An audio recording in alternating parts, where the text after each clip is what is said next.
Hello, my dear friends. This is Tracy Brown, your somatic nutrition dietitian and coach, and intuitive eating expert.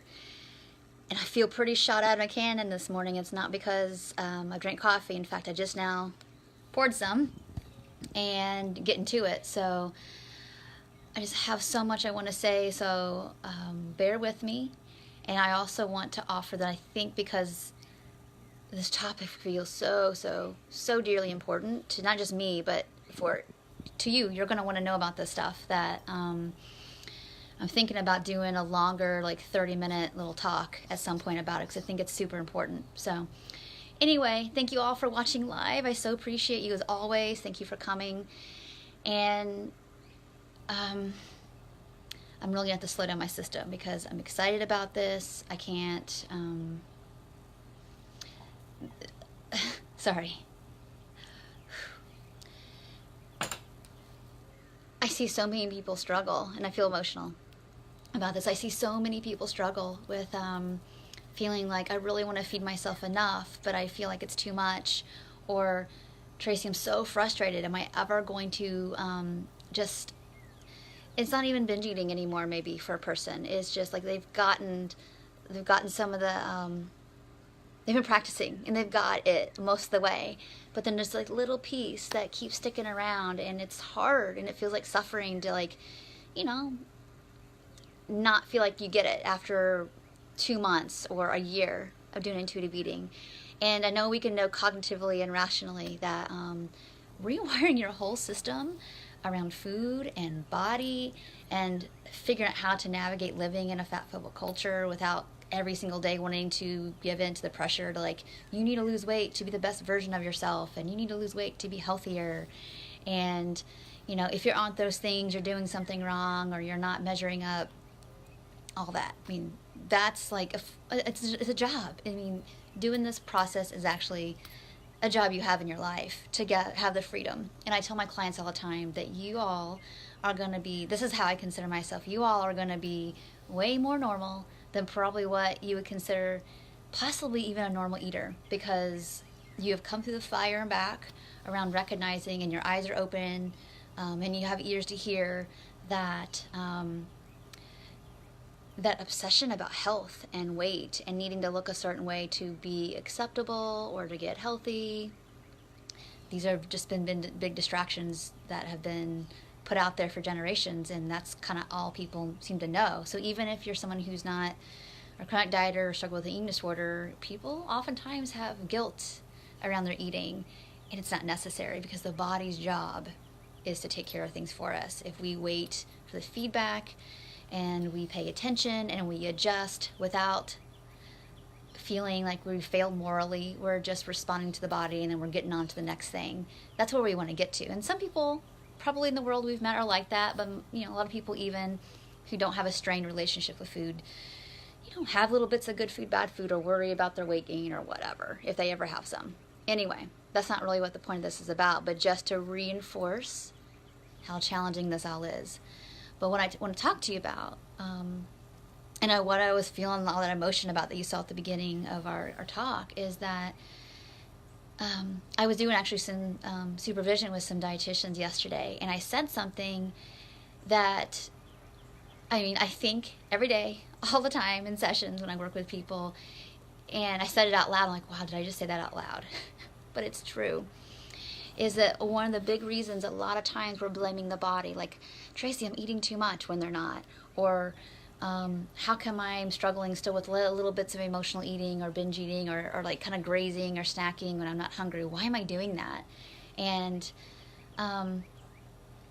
the tools to get there, those aren't totally revolutionary. We all know to slow down and create some space. That all needs to happen.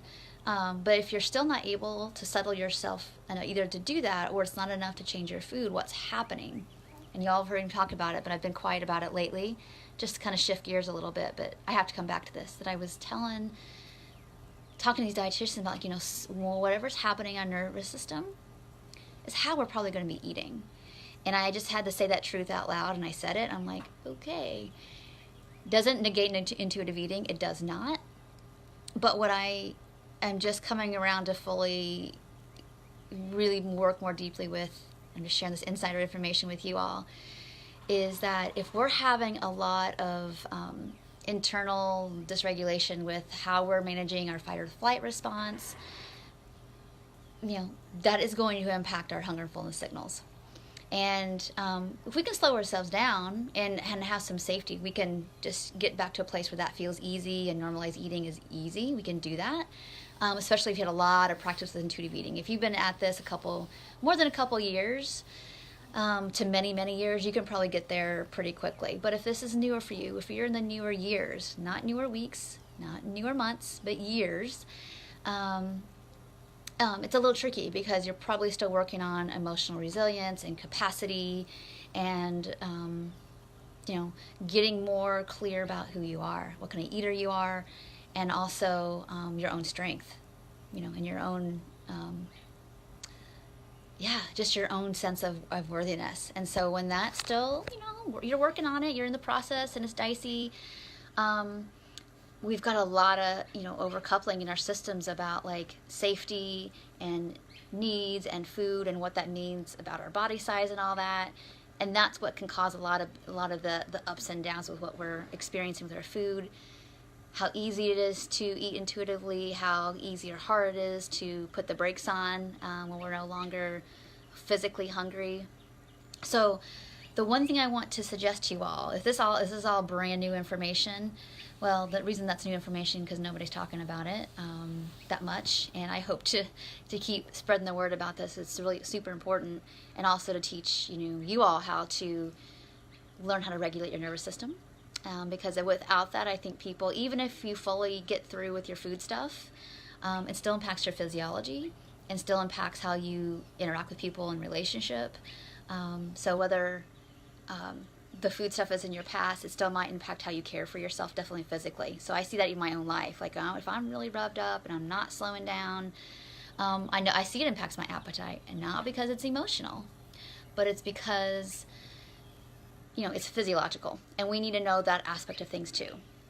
So anyway, I just want to share that with you. And the one thing I want you to take from this conversation today is that sometimes the physiology is really at play in what's happening with your ability to take bigger risk with your food. You need to, even mentally, like, Tracy, I really want to change this XYZ pattern that I have going on, but I can't seem to access it. Well, we have some regulation work to do then. So I want you to think about giving yourself some compassion for there might be more at play here, and why I'm struggling with eating to my needs and actually accepting that. Why, I know mentally, that I need more than I think I do, and most people understand in diet culture that diet culture prescribes semi-starvation amounts of food, but we kind of stick with that unconsciously sometimes because that's what it feels safe in our physiology to do. So we've got to work at the physiology level just to be able to eat more food and it not be an issue, to be perfectly honest. If you're struggling more with a body image thing, there's something about feeling more or feeling less that you're feeling really, really attached to, possibly from a just feeling more okay in yourself kind of thing. It's not really about what you look like. It's more about what that feels like internally. So anyway, again, I said that earlier in this video that I wanted to talk about this in depth. So I do want to plan on a live, probably 30-minute at some point. I'm not sure, some evenings, maybe some weekend that I do it. I'll do maybe some invites about it, like an event. I think it's super important. I don't think enough people are talking about it or addressing it or really even know, honestly, how to do it.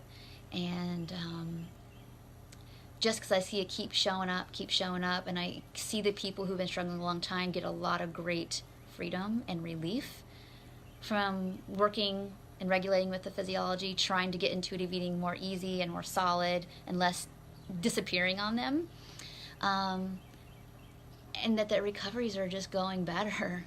That we got to talk more about it. So anyway, just in case you've been down on yourself, just in case you're like, oh, why is this taking forever? I've been doing intuitive eating for 2 years or 5 years or whatever, and it's still not that easy. There probably is something going on in your physiology.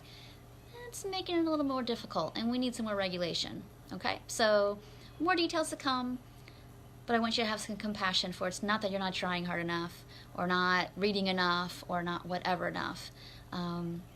If you want something to try, you all know that you could find it here on my videos for sure. But I call it like a shame reduction tool. You can Google that here in Facebook to find that video. I did that I know when I did it. It's like September, gosh, this is 2019, maybe 2017, when we have the hurricanes here. I did that tool. I think that will be a good one for y'all to maybe go search for. I'll try to, if I get time, I'll try to link it here. If not, go look for it. If you go on my YouTube channel, Tracy Brown RD, you can find it there too. Shame reduction tool on my channel. That would be a really, really good one to start with. There's lots more that you could work with to help just to see a difference between a heightened state or like a shutdown state around trying to get your food needs met, and then what it feels like after that. So anyway, I'm rambling. Like I said at the beginning, those of you who watched later, I came on this video shot out of a cannon, on the verge of like too much to say and in tears. But I think it's really important that we recognize that this has to be a piece. It can't be all cognitive, because I think that it becomes this very, very heady thing, and then we start getting frustrated when it's not all like matching how it should look, maybe by like principles or whatever. There's more depth that you can get, and certainly more relief. So anyway, hope you all have a really great day. I'd love to hear your thoughts and comments on this, because things are evolving this way, and I'm really excited for you all to know about it, and to be starting to putting some of the stuff in practice. So anyway, thank you all again for watching. If you know friends that would benefit, please let them know, and I will see you all again in a couple days. Take care. Bye.